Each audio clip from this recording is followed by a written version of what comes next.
Somewhere off the Carolina coast, a storm is being born. Not gradually, not politely. The way a fist closes. For 5 straight days, the most trusted weather model on Earth said it would miss us. The American model disagreed. Meteorologists placed their bets. And then, in 12 hours, the gold standard reversed course completely. Now, every model on the planet is pointing at the same target. Tens of millions of people from Washington to Boston. Historic snow, hurricane-force winds, a blizzard that almost nobody saw coming. But here's the detail that changes everything. The sun is involved. Not metaphorically, literally. Stay until the end, because the timing of what's arriving from space will make you question everything you thought you knew about weather. Subscribe and follow along, because one storm is only the beginning. The pattern generating this blizzard remains locked in place. The energy driving it has not finished moving through the system, and solar cycle 25 continues accelerating on a timeline the sun set for itself, one that no supercomputer predicted, and no model has fully caught up to yet. For 5 days, the world trusted the wrong forecast. And then, in a single 12-hour window, everything changed. Not slowly, not gradually. The way a bridge doesn't slowly collapse, it holds, it holds, it holds. And then, it doesn't. That is what happened to the most trusted weather model on the planet. And the consequences are bearing down on tens of millions of people right now, right? Let's start with the 2 heavyweights, because this is, at its core, a story about a rivalry. On one side, you have the European Center for Medium-Range Weather Forecasts, the ECMWF. Meteorologists around the world treat this model the way a surgeon treats a scalpel. It is the gold standard. It is the thing you trust when everything else is noise. On the other side, you have the Global Forecast System, the GFS, the American model, often criticized for being volatile, for jumping around, for crying wolf. Forecasters have a saying, the GFS is dramatic until it isn't, meaning sometimes it's wrong, and sometimes it's the only one telling the truth. For days leading up to February 19th, the ECMWF was showing a storm that stayed offshore. A near miss. Maybe some rain along the coast, nothing to write home about. Meanwhile, the GFS was screaming, coastal impact, locked in, confident. Day after day, the American model held its position while meteorologists quietly rolled their eyes and waited for it to back down. It didn't back down. Then came the morning of February 20th. The ECMWF released its 0Z run. That's the midnight initialization, the model's first read of the new day, and the storm was still suppressed. Still offshore, still nothing. And then, 12 hours later, the 12Z run dropped, and the European model had moved the storm's center dramatically westward, deepening it to 978 millibars near the mid-Atlantic coast. Now, you might hear 978 millibars and think, so what? Here's so what. Standard sea level pressure is about 1,013 millibars. The lower the pressure, the more violent the storm. 978 millibars puts this system in the same pressure range as a weak Category 1 hurricane. Not historic like a 950 millibar bomb, but strong enough to produce major coastal impacts, blizzard conditions, and winds that will make you reconsider every life decision that puts you outside. So what broke the European model? What caused the gold standard to miss this for 5 days and then suddenly reverse course in half a day? The honest answer is that we don't know for certain, and that uncertainty is the most interesting part of this story. The leading candidates are a data assimilation lag, meaning the model wasn't properly ingesting new observational data in time. There's also a theory about a sampling gap over the Rockies, a hole in the upper level observations that fed the model bad initial conditions. And then there's a more uncomfortable explanation: initial condition sensitivity. The idea that the atmosphere was in a state so finely balanced that a tiny difference in starting data produces a completely different forecast. Chaos theory, wearing a lab coat. The upper-level dynamics matter here, and I promise this won't hurt. There's a concept called trough tilt. A trough is a dip in the jet stream, the river of fast-moving air high in the atmosphere that steers storms. When a trough tilts positively, the storm tends to move quickly and stay weak. When it tilts negatively, the storm slows down, digs in, and amplifies, especially along the coast. The ECMWF was modeling a positive tilt for days. The GFS was insisting on a negative tilt. The negative tilt was right, and that error at 500 millibars, roughly 18,000 feet up, cascaded all the way down to the surface, producing a completely wrong forecast for the people standing on the ground. Here's what makes this genuinely strange. The GFS held its position for 3 to 5 days. Stable runs, consistent output. For a model notorious for volatility, that kind of lock-in is notable. Forecasters who follow the models closely were watching this with one eyebrow raised, because when the GFS stops jumping around and just commits, it sometimes means it found something real. And then there's a third player that almost nobody in the general public is talking about.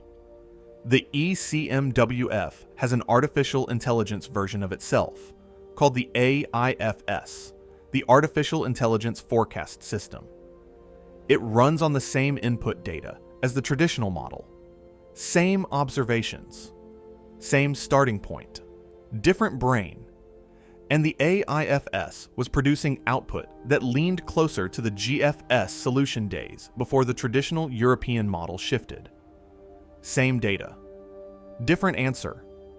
We're going to come back to that because it raises questions that go well beyond this storm. For now, sit with this. The world's best weather model was wrong. It corrected itself, and the correction it made looks like a worst-case scenario for the most populated corridor in the United States. The GFS was right, the AI was right, and the physics-based supercomputer that everyone trusts was late to the party. What does that mean for the next storm? What does it mean for the next 12 hours of model runs right now as you're listening to this? The atmosphere reorganized, or the model finally caught up. And the terrifying thing is, we're not entirely sure which one it was. Once the models aligned, they weren't whispering. They were screaming. There's a specific type of storm that meteorologists call a bomb cyclone, and the name is not an exaggeration. It's not media hype. It's a technical term for a specific and violent process called bombogenesis, when a storm's central pressure drops by at least 24 millibars in 24 hours. That's the threshold. That's when a storm stops being a storm and becomes something else. Something that generates its own momentum, that feeds on the energy difference between cold air and warm ocean water, that can grow from a modest low-pressure system into a meteorological freight train in less than a day. This storm is flirting with that threshold. The forecast models show rapid cyclogenesis, explosive deepening off the Carolina coast. The ingredients are almost insultingly perfect. You have a massive reservoir of Gulf moisture being pulled northward along the storm's warm front. You have an Arctic air mass that has been locked in place over the interior northeast for days, cold and dense and immovable. And running just offshore, you have the Gulf Stream, a river of warm tropical water cutting through the Atlantic, pumping thermal energy directly into the storm's core. It's like lighting a fire under a pressure cooker. The storm doesn't just grow, it detonates. The snowfall zones that emerge from this setup are not subtle. The bullseye, the area of highest totals, sits over New Jersey, Long Island, Connecticut, Rhode Island, and southern Massachusetts. The middle-of-the-road scenario puts 4 to 8 inches of snow across a wide area. That would be a significant storm on its own. But this isn't a middle-of-the-road setup. The high-end scenario, which multiple models are now showing, puts 1 to 2 feet of snow across much of this zone, and isolated model guidance is pointing to totals between 24 and 30 inches in specific locations. 24 to 30 inches in a single event. Let that land for a moment. On top of the snow, you have wind.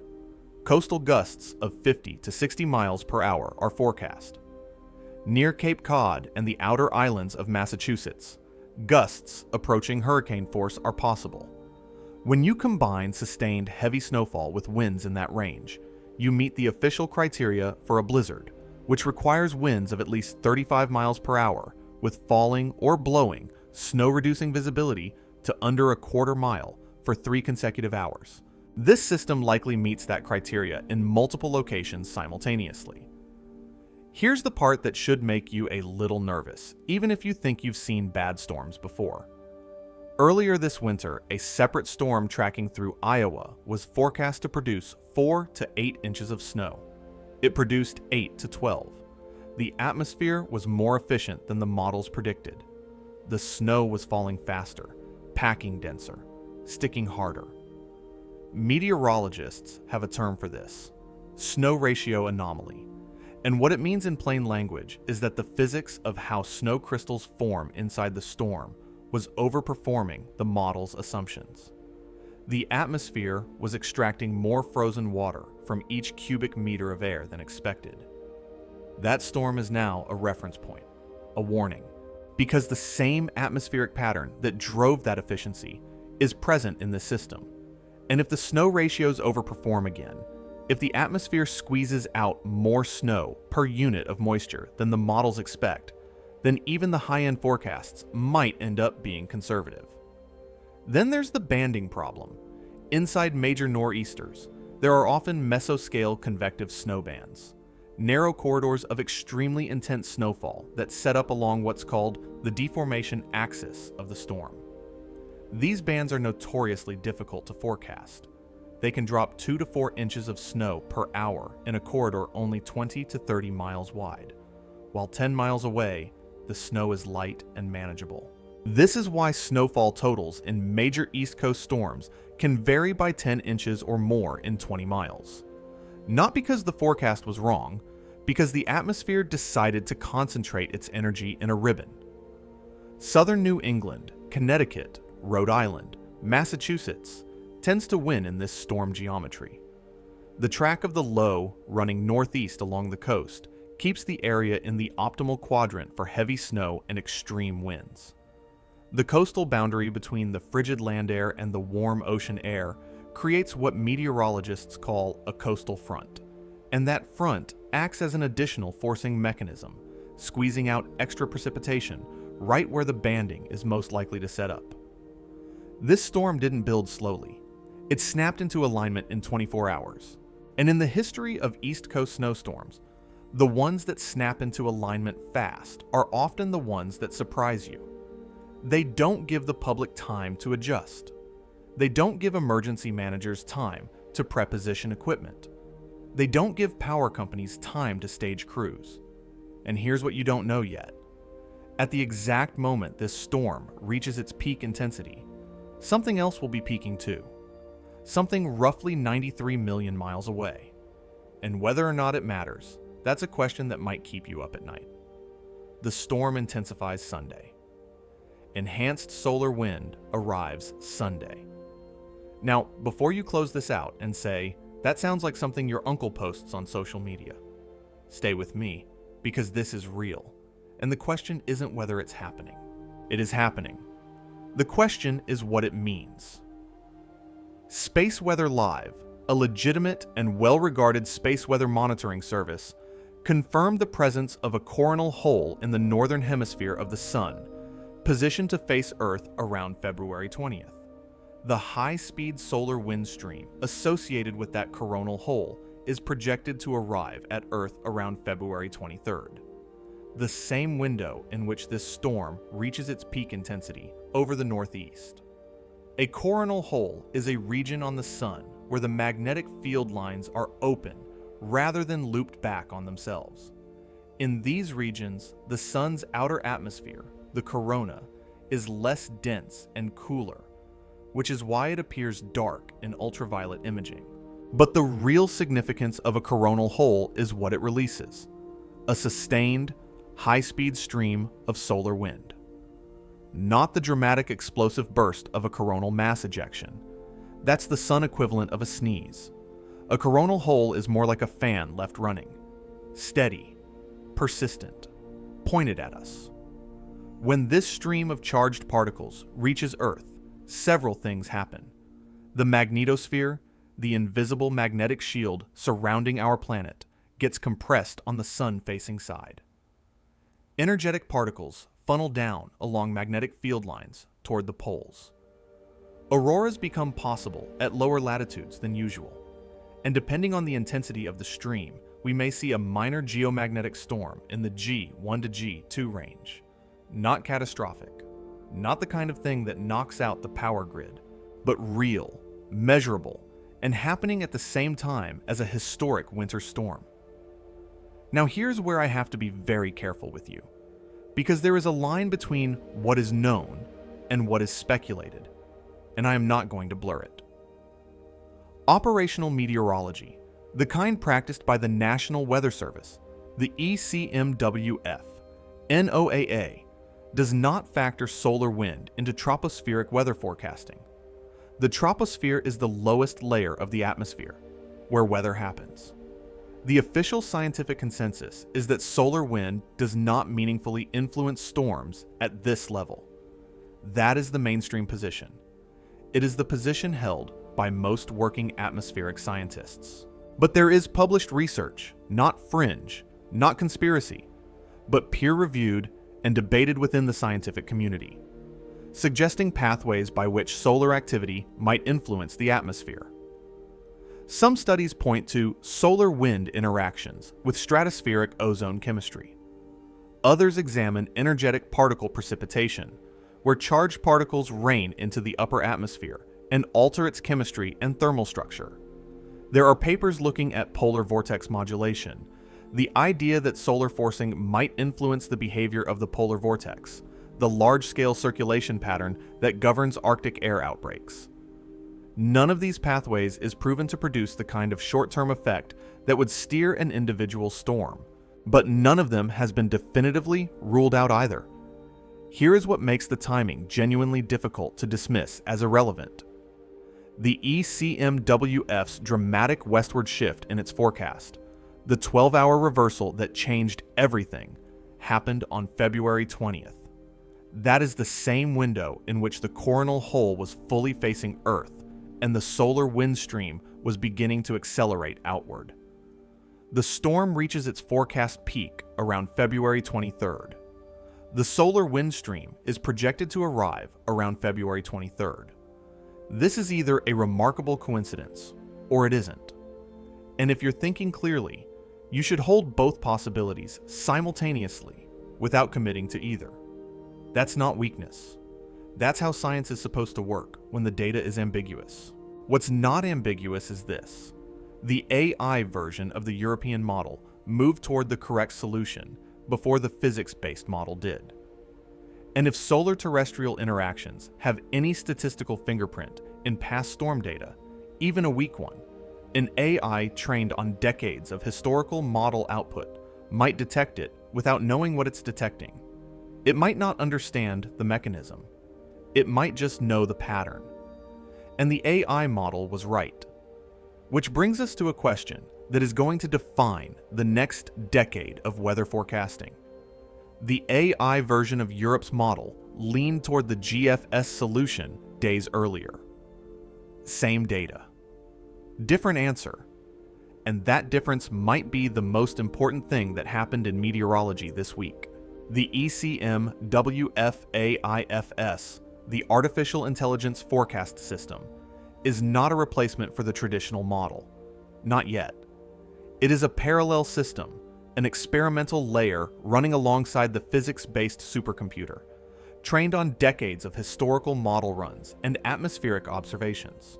It doesn't solve equations the way its counterpart does. It recognizes patterns. It looks at the current state of the atmosphere and asks, essentially, When have I seen something like this before? And what happened next? This is a fundamentally different kind of intelligence. The traditional model is like an engineer.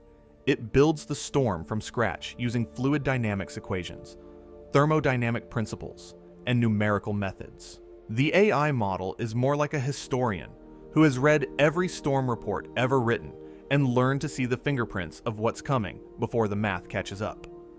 In this case, the AI's pattern recognition moved it toward a more amplified, more coastally impactful solution earlier than the physics model got there. Several explanations are possible, and they are not mutually exclusive. The AI may have recognized a historical analog, a past atmospheric configuration that looked similar, and produced an intensified coastal storm. It may be more sensitive to subtle upper-level patterns that the numerical model resolves imperfectly at its grid scale. Or it may have detected something statistical in the data that doesn't have a clean physical explanation, something that exists in the record of past storms but hasn't been named or understood yet. That last possibility is the one that keeps atmospheric scientists awake. Because if an AI model is picking up a signal that physics-based models miss, and that signal turns out to be real and reproducible, then we have to ask what the signal is. Where does it come from? Is it a feature of atmospheric dynamics we've underweighted? Is it an observational artifact? Or is it something external to the atmosphere itself? A variable we've been excluding from our models on the assumption that it doesn't matter. There's a broader argument here about the nature of forecasting. Physics-based models are built on known mechanisms. They simulate what we understand. Artificial intelligence models are built on observed outcomes. They simulate what has happened. The difference matters when the atmosphere is doing something that our understanding doesn't fully account for. In those moments, the AI has an advantage, not because it's smarter, but because it doesn't have the same blind spots. This doesn't mean AI forecasting is magic. It isn't. These systems are still experimental in operational forecasting. They can overfit to historical patterns that don't apply to the current situation.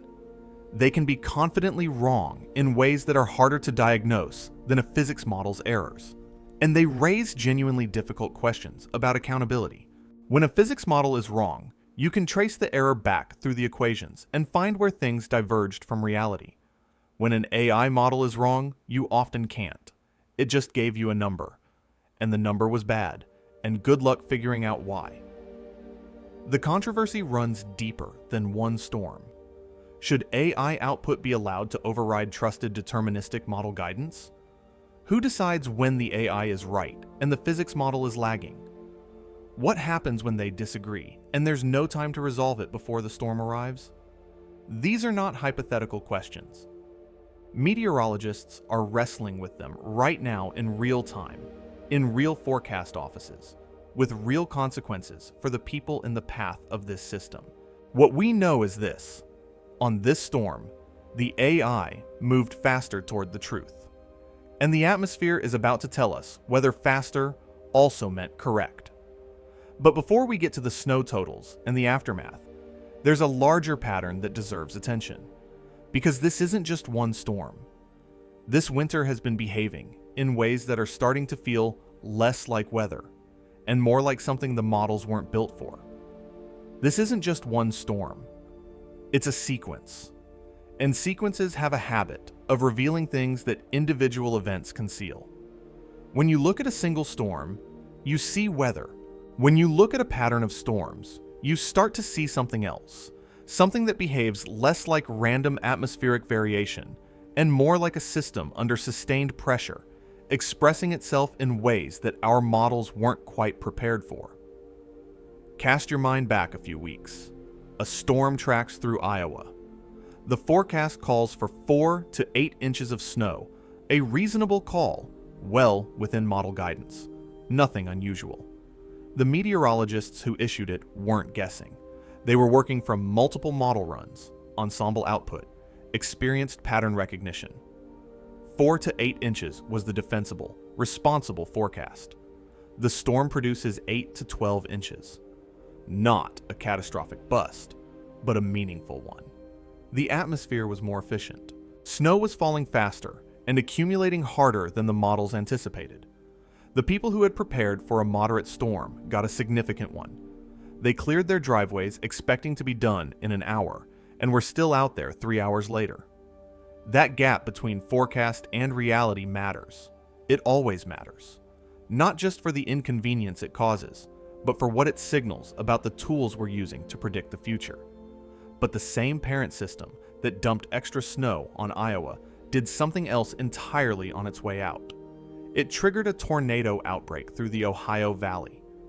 Significant tornadoes, not weak spin-up events, not brief touchdowns that barely register, but substantial rotating storms tearing through a region in the middle of winter. Winter tornadoes are not unheard of, but they are uncommon enough that their occurrence tends to stop forecasters mid-sentence. A single system, transferring energy in two completely different modes in two completely different regions in the same 48-hour window. Snow here, tornadoes there, one storm, two completely different signatures of violence. That is not normal winter weather behavior. That is a system carrying more total energy than it should, distributing it in ways that caught forecasters flat-footed on both ends simultaneously. When a storm surprises you in two different directions at the same time, that's not bad luck. That's a signal. Zoom out further, because the Iowa storm is just one data point in a winter that has been accumulating data points at an uncomfortable rate. This season has produced multiple bomb cyclones, those rapid deepening storm systems that drop 24 millibars or more in 24 hours and generate their own momentum through explosive intensification. Arctic air has plunged into the deep south not once, but twice, sending temperatures into ranges that parts of Texas and Louisiana simply are not built to handle. Pipes freeze. Power grids strain. People who own one coat discover it isn't enough. The Pacific Northwest has been hammered repeatedly by atmospheric rivers, those narrow but extraordinarily moisture-dense corridors of tropical water vapor that act like fire hoses aimed at the coast, capable of dropping months of rainfall in days. Meanwhile, west of Denver, a rainfall deficit of 25 inches has built up over months. A slow-motion drought, invisible to anyone not watching the numbers, coexisting in the same country and sometimes the same week as historic flooding events further north. The pattern is not consistent in the way that weather patterns are supposed to be. It is not oscillating normally between wet and dry, cold and warm. It is lurching. That word matters. Lurching implies something off balance, something moving with more force than coordination. La Niña is the background condition for this winter, and it's worth understanding what that means, and more importantly, what it apparently doesn't mean this year. La Niña describes the cooling of surface waters in the central and eastern tropical Pacific Ocean.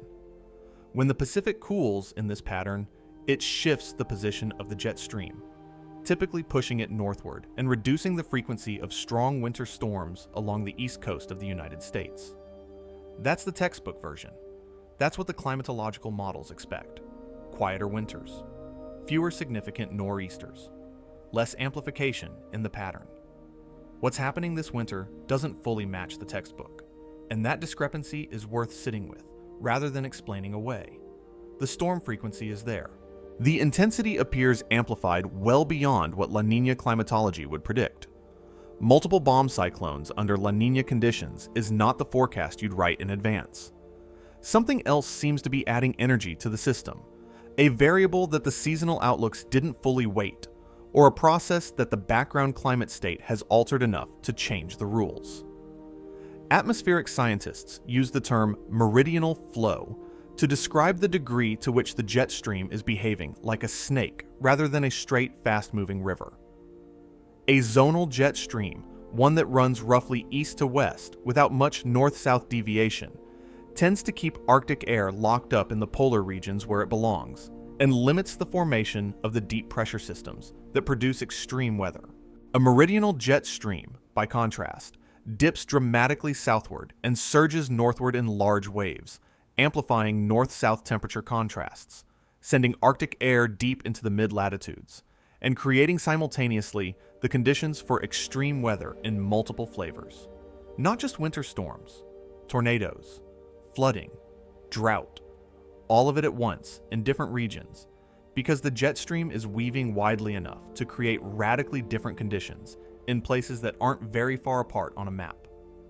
This winter, the jet stream has been extraordinarily meridional, blocking patterns, configurations where the atmosphere essentially gets stuck in a ridge or a trough and refuses to progress normally, have been more persistent than typical. Weather systems that should have moved on have lingered. Cold air that should have retreated has stayed. The Arctic Oscillation, which measures the strength and stability of the polar vortex, that large-scale circulation pattern that normally keeps the coldest air penned up near the pole, has been swinging between its positive and negative phases faster and more dramatically than the models have been capturing. When the Arctic Oscillation goes strongly negative, the polar vortex weakens, and Arctic air spills southward into the mid-latitudes like water through a cracked dam. This winter has seen that happen more than once, more severely than predicted, and with less recovery time between events than the seasonal pattern would suggest. There is a speculation worth naming here, not as a conclusion, because the data doesn't support a conclusion yet, but as a question that serious scientists are beginning to ask more openly. Are we in a high-energy regime? Is the atmosphere, at this particular moment in history, carrying more total energy through its circulation than the models, built on and trained against historical data, are calibrated to handle? This question matters more than it might initially seem. Models are tuned to past climatology. They know what storms looked like over the last 50 years. They know what a La Niña winter typically produces. They know what the jet stream usually does in February. They are, in a very real and somewhat uncomfortable sense, backward-looking instruments, trying to forecast a forward-moving system. If the background state of the atmosphere is shifting, if the baseline is drifting, then the models may be systematically underestimating storm intensity, not because of specific technical errors or data gaps, but because their foundational assumptions about what normal looks like are slightly, persistently, consequentially out of date. This is not a claim that any individual storm is caused by climate change. Single events don't work that way. Atmospheric attribution is complicated, careful, and rarely yields a clean answer that survives scientific scrutiny. What is true, and what the science consistently supports, is that climate change alters the background state of the atmosphere. It changes the temperature gradients between the tropics and the poles. It increases the moisture content available to storm systems. It alters the energy available to circulations at every scale. And altered background states produce altered storm behavior. Not always more storms, not always stronger storms in every category, but different storms. Storms that don't perfectly match the historical analogs the models were built to recognize.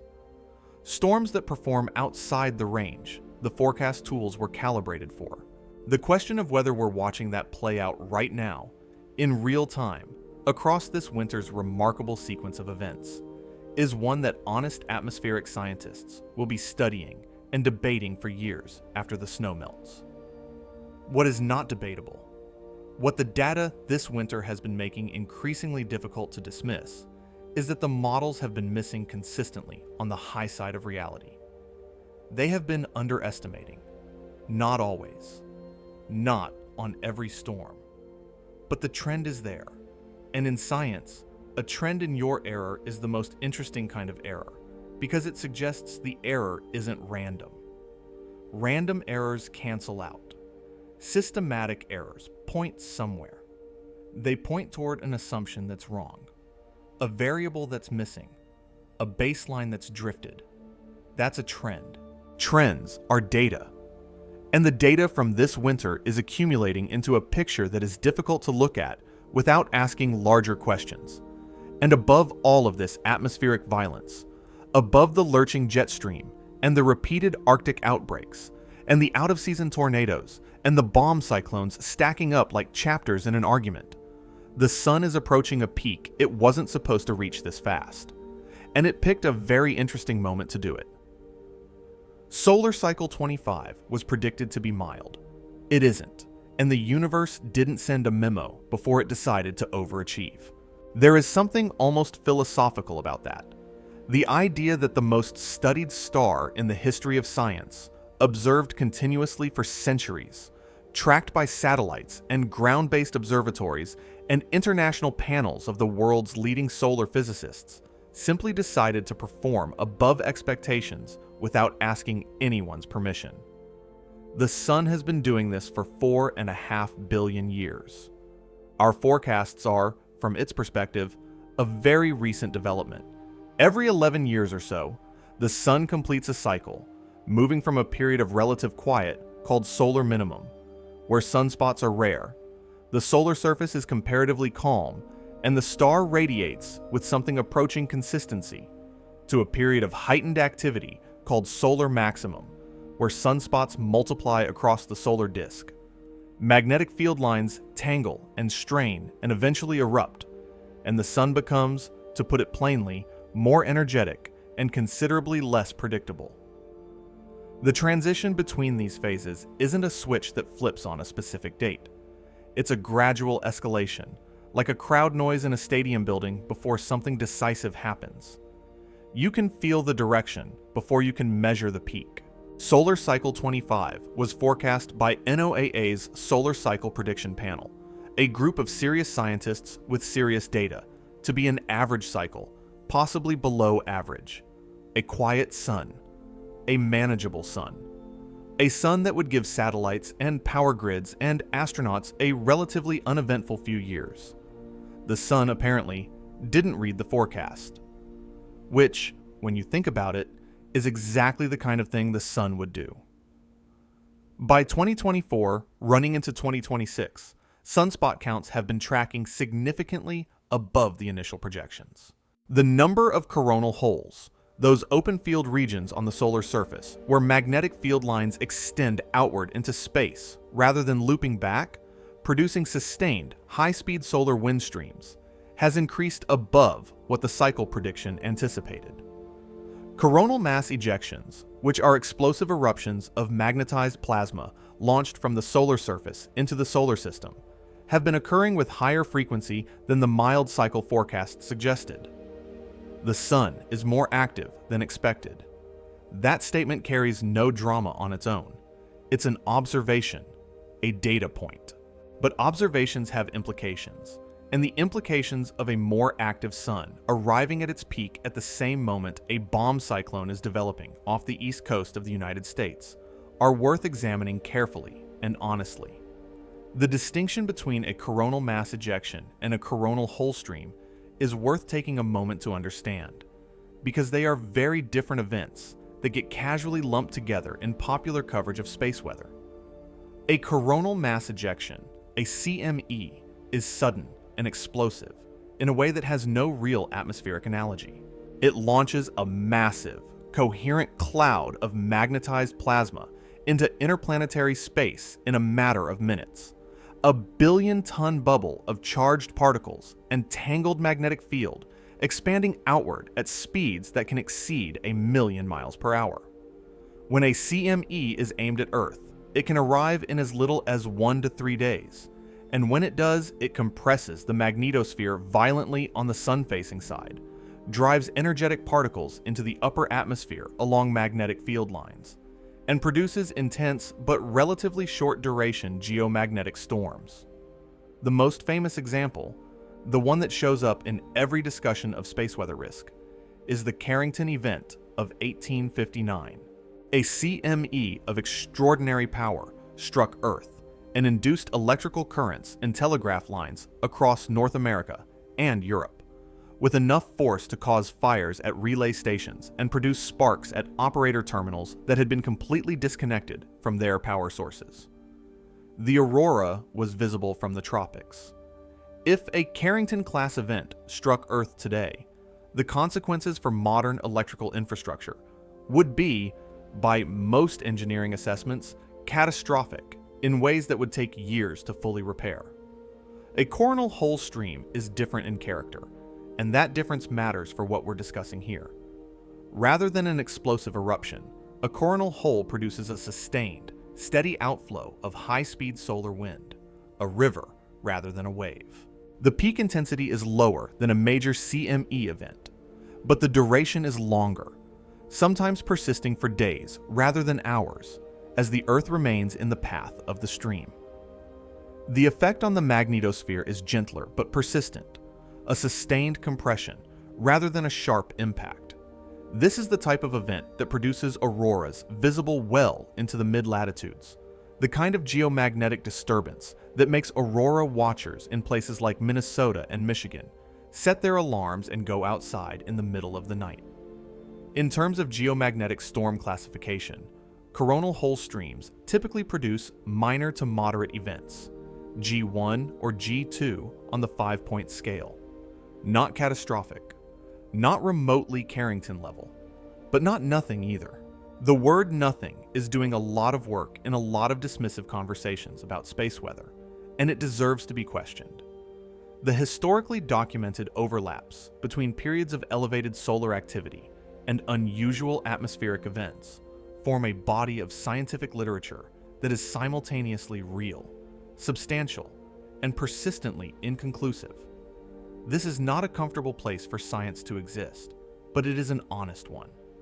For every published study suggesting a statistical correlation between solar maxima and winter storm intensity, or between geomagnetic activity and jet stream behavior, there is another study with equally rigorous methodology that found no meaningful relationship. The signal, if it exists, if there is a genuine causal pathway between solar wind variations and tropospheric weather, is buried deep in noise. But here is something important to hold on to. The noise isn't evidence of absence. The absence of a clean signal in current data might mean there is no signal. It might also mean we are looking with instruments and statistical methods that aren't yet sensitive enough to resolve it. Those are two very different conclusions, and the data does not currently tell us which one is correct. Now here's the part of the story that steps away from scientific debate entirely and lands in the world of engineering and infrastructure, a world with its own kind of urgency. Geomagnetic storms are genuinely hard on power grids, not in the dramatic, lights-out instantly way that popular imagination tends to picture. The mechanism is subtler and in some ways more insidious than that. Geomagnetic disturbances induce what engineers call geomagnetically induced currents in long-distance electrical transmission lines. These are low-frequency currents that flow through the grid as a consequence of the rapidly changing magnetic field conditions at the Earth's surface during a geomagnetic storm. They are not large currents, but they are persistent, and they have an appetite for transformers, specifically the large high-voltage transformers that form the critical backbone of the national electrical grid. These transformers are not consumer electronics. They are not quickly replaced. Some of them are custom-built components that take months or years to manufacture and deliver. They are expensive, they are irreplaceable on short notice, and they are exactly what geomagnetically induced currents stress. During a blizzard, the power grid is already operating under conditions that its designers built it to handle, but that leave less margin for additional complications. Demand spikes sharply and suddenly, as tens of millions of people turn up their heating simultaneously. Ice accumulation on transmission lines increases the physical load those lines must carry, and occasionally snaps them entirely. Fallen trees and wind damage create outages faster than repair crews can respond to them, and those repair crews are operating in blizzard conditions, impeded by road closures, poor visibility, and safety constraints that prevent line workers from operating in certain wind speeds. The system is stressed. It is not broken, but its resilience is reduced. Add even a minor geomagnetic disturbance to that mix, not a crisis on its own, not a grid-ending event in isolation, but a complicating factor arriving at precisely the wrong moment, and the path from manageable outage to extended widespread power loss becomes shorter and steeper. There is no evidence and no serious scientific claim that this specific storm is being driven or intensified by solar activity. That point deserves to be stated clearly and without qualification: none. The bomb cyclone forming off the East Coast is the product of atmospheric dynamics that meteorologists understand well: Gulf moisture, Arctic air, Gulf Stream energy, upper-level trough geometry. The solar timing is not the cause of the storm. What is true, and what is worth sitting with rather than dismissing, is that the coincidence of an anomalously active solar maximum, a coronal hole stream timed to arrive at storm peak, and a potentially historic winter weather event occurring simultaneously represents a scenario where multiple independent stressors are landing in the same window. Systems under multiple simultaneous stresses behave differently than systems under a single stress.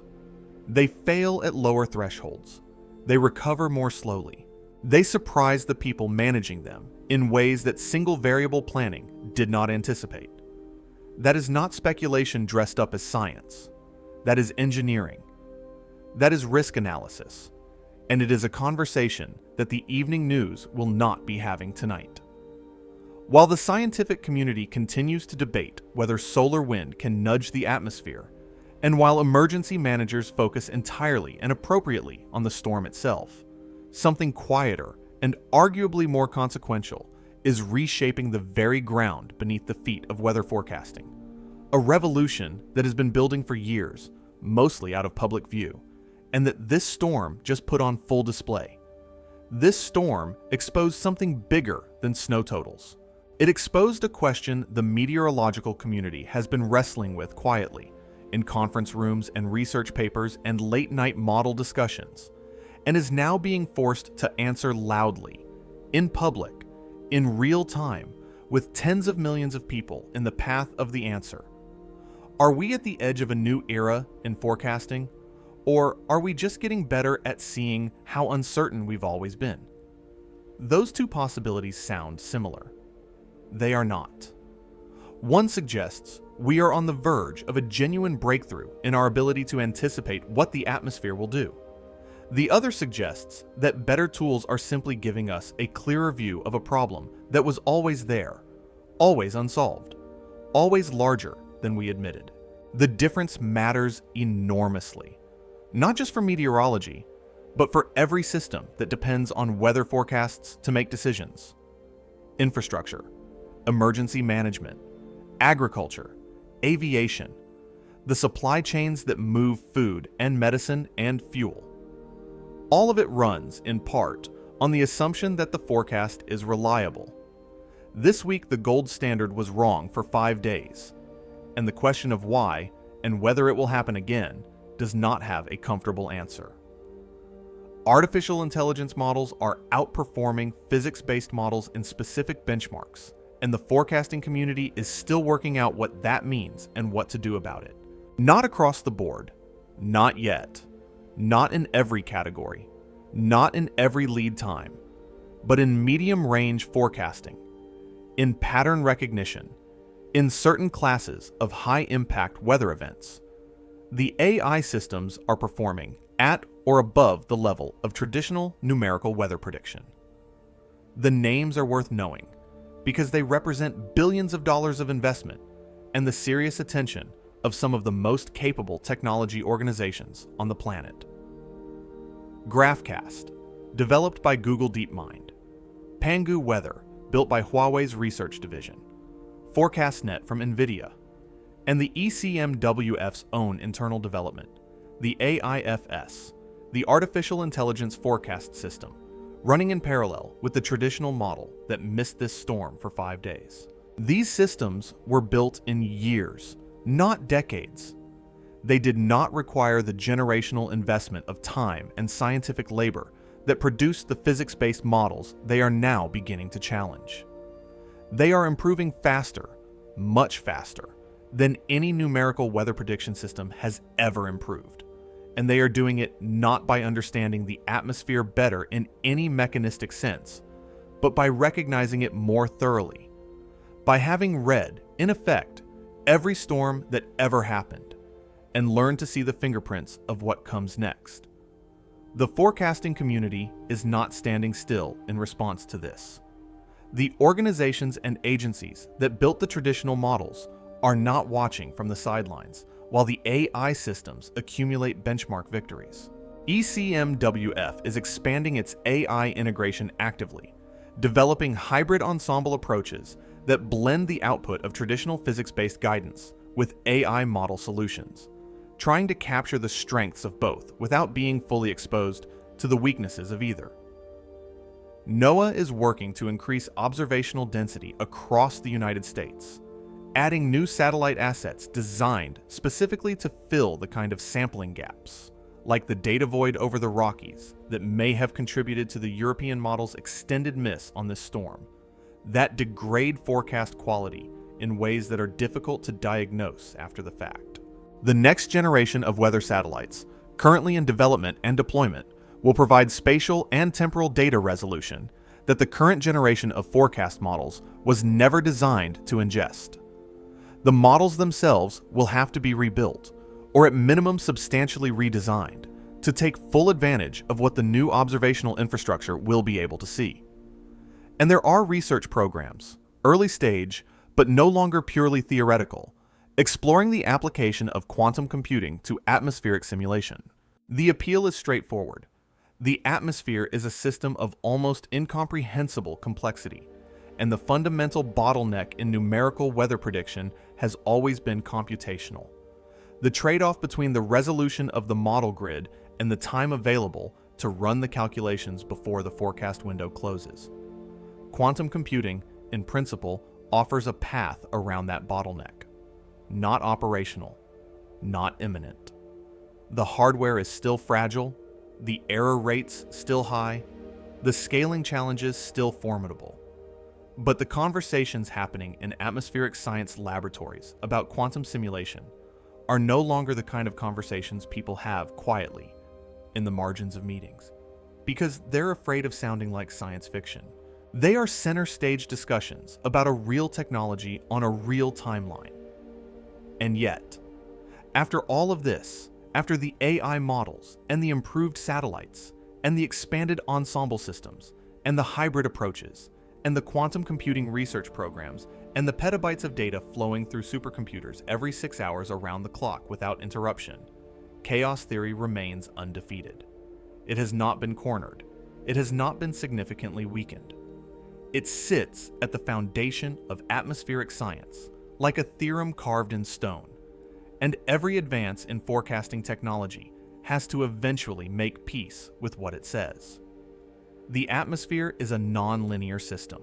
Small differences in initial conditions, differences smaller than any observational network can reliably measure, produce large differences in outcomes as the system evolves forward in time. This is not a limitation of current technology. It is a mathematical property of the system itself. Edward Lorenz demonstrated this in the 1960s, watching a simple numerical model produce completely different long-range outputs from starting conditions that differed by less than 1 part in 1,000. The butterfly effect is not a metaphor invented for popular science books. It is a description of a real mathematical phenomenon that the atmosphere demonstrates every day.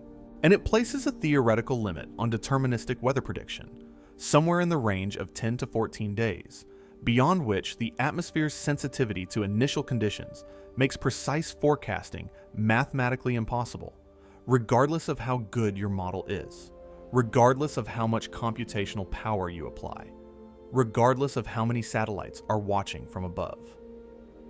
Lorenz proved it in the 1960s. The atmosphere has been confirming it ever since, patiently, without exception. The question this storm raises is not whether forecasting has failed. It hasn't, not in any final sense. The forecast corrected. The models converged. The warning went out with enough lead time for emergency managers to act, for governors to declare states of emergency, for people to go to the grocery store and make decisions about whether to travel. The system worked eventually, but eventually is doing a lot of work in that sentence. 5 days of the gold standard pointing in the wrong direction is not a normal model bust. It is not the kind of error that gets filed away and forgotten. It is the kind of error that prompts internal reviews, that generates research papers, that changes how forecasters communicate uncertainty to the public. The deeper question is whether this kind of failure, extended confident, systematically wrong, is becoming more common. Is atmospheric unpredictability genuinely increasing? Is the atmosphere, for reasons connected to the changing background state we discussed, becoming harder to forecast? Or are we simply developing better instruments to measure how wrong we have always been, illuminating an uncertainty that was always present but previously hidden behind the limitations of our observation systems? There is a possibility embedded in this question that has not received the attention it deserves in public discussions of weather forecasting.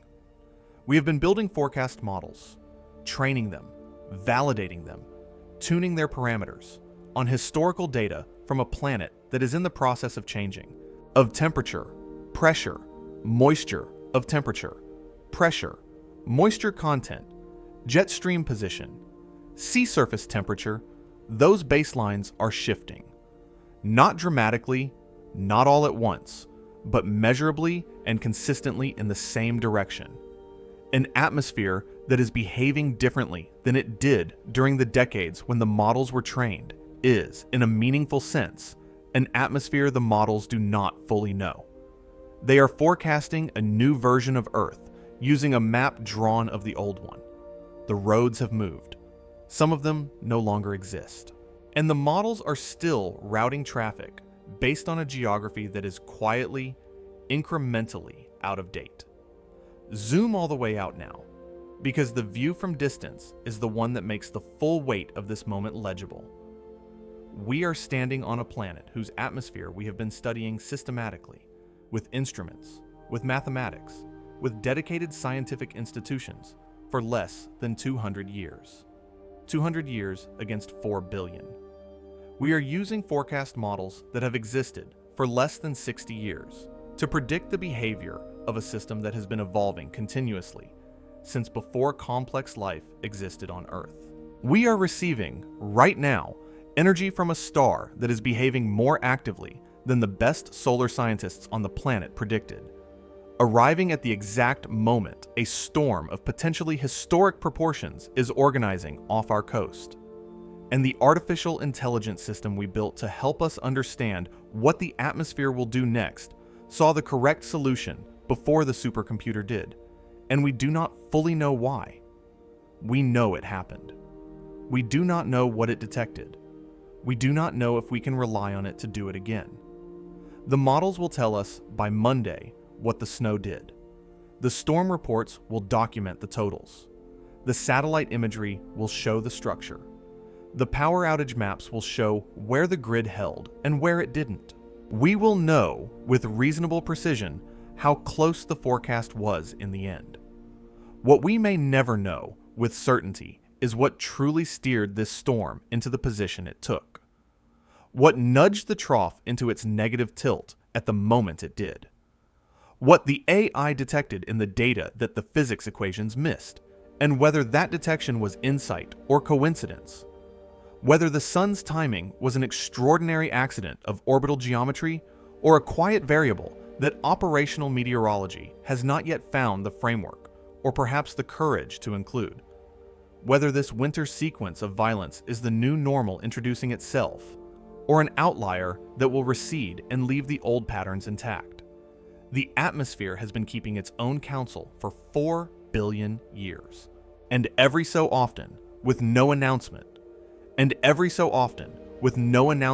no apology, it produces a storm that nobody fully saw coming, arriving from a sky we were certain we understood, and reminds us, quietly, but without any ambiguity, exactly where we stand.